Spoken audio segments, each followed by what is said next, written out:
থাকে।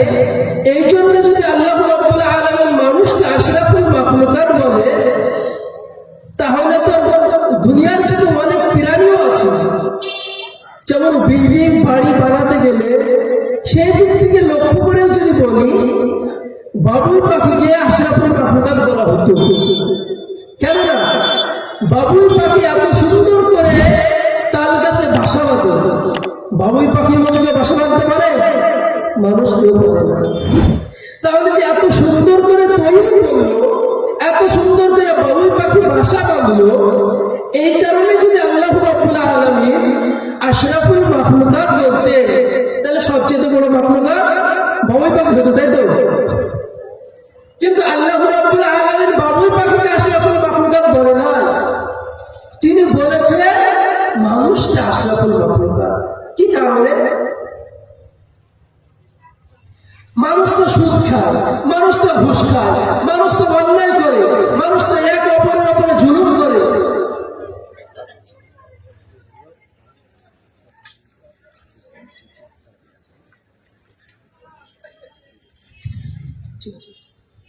তো মানুষ, আল্লাহ রাব্বুল আলামিন মানুষকে কেন বললেন? প্রাণীকে কেন বললেন না, মানুষকে কেন বললেন? জানতে হবে, কারণ আছে। যদি মনে করেন মানুষ ভালো চিকিৎসা করতে পারে, ভালো ডাক্তার, এই কারণেও যদি মানুষকে আশরাফুল মাখলুকাত বলা হয়, তার ক্ষেত্রে হনুমান বেশি চিকিৎসা। এক পাকিস্তানের এক ঘটনায় যে একদল হনুমান এত অত্যাচার তার বাড়ির উপরে, এতটা পরিমাণ অত্যাচার করছিল, সে গৃহস্থ মনে মনে ভাবল যে হনুমানের অত্যাচারে বাড়িতে থাকা যায় না, কি করা যাবে? সে বাজারে গেল। বাজারে যাওয়ার পরে বীজ কিনে নিয়ে এলো আর আটা কিনে নিয়ে আসলো। নিয়ে আসার পরে রুটি তৈরি করলো। রুটি তৈরি করার পরে রুটির সঙ্গে বিষ মাখিয়ে দিল। এই বিষটা মাখিয়ে দেওয়ার পরে সে নিয়ে যাওয়ার পরে ছাদের উপর রেখে দিল। তো সে ছাদের উপর রেখে দেওয়ার পরে সে সিঁড়ির পোড়া থেকে উঁকি মেরে দেখছে যে এবার হনুমান আসবে, রুটি খাবে, খাওয়া দাওয়ার পর মারা যাবে, তাহলে তো আর অত্যাচার হবে না। সে জমিদার বাবু এটা ভাবলে, তারপরে সেটাই করবে। কিন্তু দেখেন কিছুক্ষণ পর হনুমান করে লাফাতে লাফাতে ছাদের উপর আসলো। আসার পরে দেখে রুটির কাছে বসে, বসার পরে নাক দিয়ে শ্বাস নিচ্ছে, শুনছে। শুনবার পরে জানে কি জানি বুঝতে পেরেছে। এই বুঝতে পারার পরে হনুমান গুলো লাফাতে লাফাতে জঙ্গলের দিকে চলে গেল। কোথায় গেল? জঙ্গলে চলে গেল।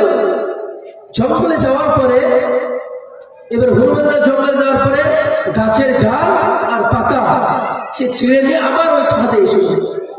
আসার পরে ছাদের উপরে বসে বসে পাতা আর ডাল ছিঁড়ে আর রুটি খায়।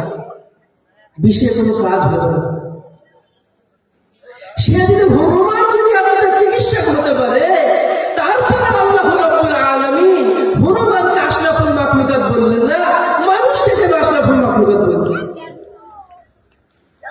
বলা তো দরকার ছিল চিকিৎসা করতে নিলে হনুমান আশরাফুল মাখলুকাত হতো না। সে বিষে কাজ হলো না।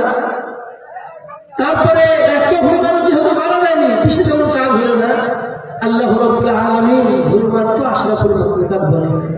যদি শক্তির দিক দিয়ে তাকত হতো, তাহলে পরে জঙ্গলের বাঘ, সিংহ, হরিণ তাদেরকে বলতো আশরাফুল মাখলুকাত। তাদেরকে বলেন আল্লাহ রাব্বুল আলামিন আশরাফুল মাখলুকাত। মানুষকে কেন বললেন? মানুষের প্রতিটা অত্যাচার দেখুন। মানুষের সুদ খায়, ঘুষ খায়, ছেঁড়া করে, চুরি করে, অত্যাচার করে, তারপরে মানুষকে আল্লাহ রাব্বুল আলামিন আশরাফুল মাখলুকাত বললেন। মানুষের মধ্যে ভাগ আছে। কোন মানুষকে বলেছে? ইল্লাল্লাযীনা আমানু ওয়া আমিলুস সালিহাত।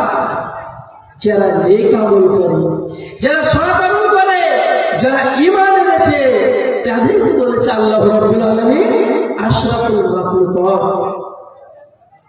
সুদখোর, ঘুষখোর, লটারিখোর তাদেরকে বলেন আল্লাহ রাব্বুল আশরাফুল মাখলুকাত। যারা ঈমান এনেছে, যারা ঈমান আনার পরে, যারা ঈমানের পরে ঠিকই আছে, শেষ মুহূর্ত পর্যন্ত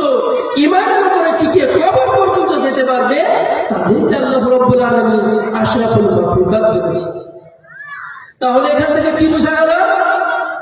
এখান থেকে বোঝা গেল যে মানুষকে আশরাফুল মাখলুকাত বলার একটাই কারণ, শক্তির দিকে নয়, তৈরি করার দিকে নয়, বাসা বাঁধার দিকে নয়, চিকিৎসার দিক দিয়ে নয়।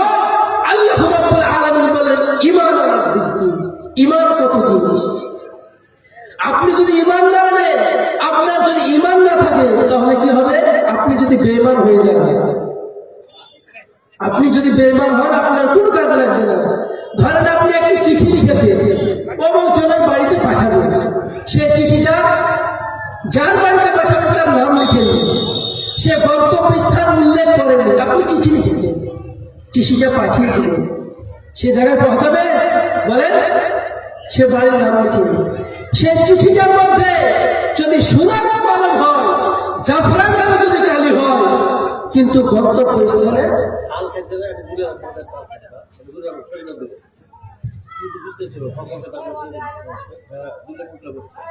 যে সোনারও যদি কলম হয়, তাহলে পরেও আপনার হবে না, সে গন্তব্যস্থলে পৌঁছাবে না। কারণটা কি?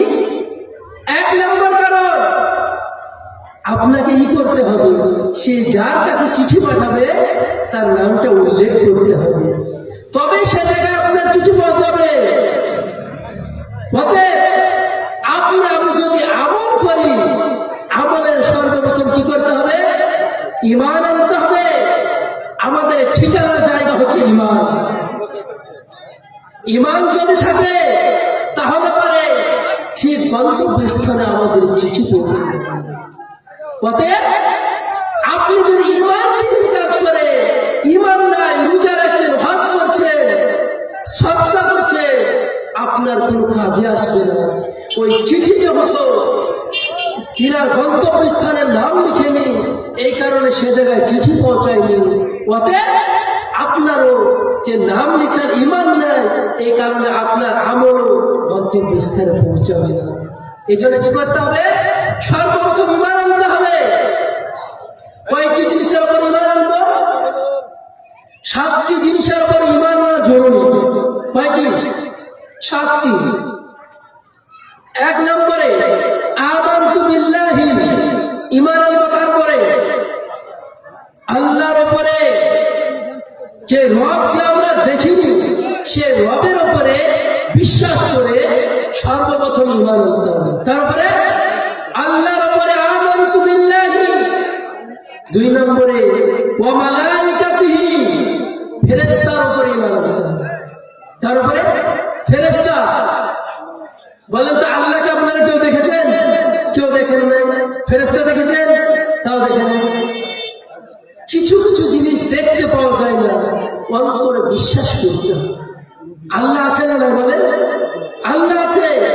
কেউ কখনো দেখে না, কিন্তু অন্তরে আমরা বিশ্বাস করি যে না, আল্লাহ একজন আছে। এই জন্য অন্তরে বিশ্বাস করতে হবে, মুখে প্রকাশ করতে হবে। 3 নম্বরে কুতুবিহি, কিতাবের উপর ঈমান আনতে হবে। আমরা জানি আসমানে কিতাব আছে 4খানা, তাওরাত, জবুর, ইনজিল আর কোরআন শরীফ। কয়খানা? আসমানে কিতাব হচ্ছে 4খানা। এই 4খানা কিতাবের প্রতি ঈমান আনতে হবে। এরপরে যে সেই কিতাব তাওরাত, জবুর, ইনজিল, এতদিন হযরত মূসা আলাইহিস সালামের উপরে তাওরাত নাযিল করা হয়েছিল। হযরত মূসা আলাইহিস সালামের যারা উম্মত ছিল, লা ইলাহা ইল্লাল্লাহ মূসা কালিমুল্লাহ বলা হতো। হযরত ঈসা আলাইহিস সালামকে বলা হতো লা ইলাহা ইল্লাল্লাহ ঈসা রূহুল্লাহ। তাদের নামে এরকম হতো।